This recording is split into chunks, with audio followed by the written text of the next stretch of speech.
These are the top 5 switches you should be buying at Milktooth this November 2025. With the Ice Lotus tactile switches, HMX gives you some additional choices by offering this in both a light and heavy variant. The standard Ice Lotus sits around the medium when it comes to bottom out weight, so it's perfectly balanced for most users. And this is rare for HMX, but the heavy variants definitely got some heft. It's heavier than about 60% of switches out there, although it's not overly heavy by any means. But with both variants, what really stands out is that super snappy rebound. These have a slightly more medium pitch sound profile and feel noticeably brighter than other HMX tactiles. You'll also notice that the bottom out feels a bit harsher, which is actually due to the shorter 3.5mm travel distance. If you like that crisp, responsive feel with bright acoustics, the Ice Lotus switches deliver. Here's the sound test.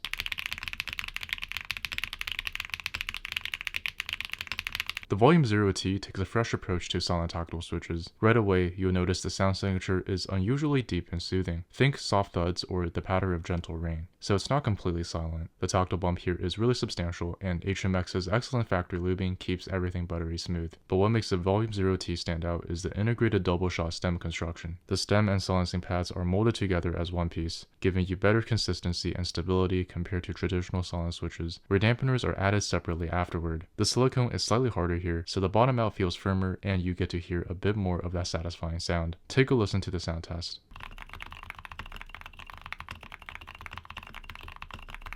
The Goji Reserve has a surprisingly light tactile bump, which is unlike anything I've used from their manufacturer Bison. I'd classify these as light-medium tactiles. They're not the absolute lightest tactile ever made, but they're definitely on the gentler side. For context, they feel a little heavier than HMX's lightest tactiles, so they strike a really balanced middle ground. Despite that light bump, these switches deliver a pretty thocky sound profile that's really satisfying. They sound really deep for a tactile switch, which is rare nowadays when most tactiles lean bright and clacky. Take a listen to the sound test.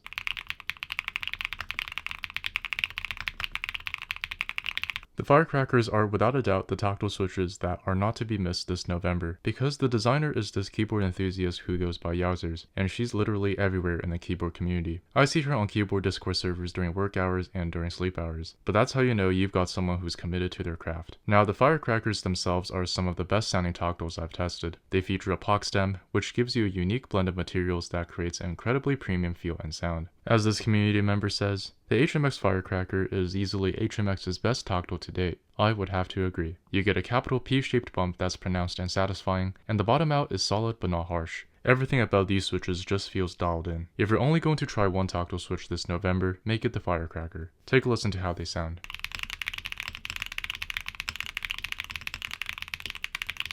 Now here are back-to-back sound tests of the switches we talked about today.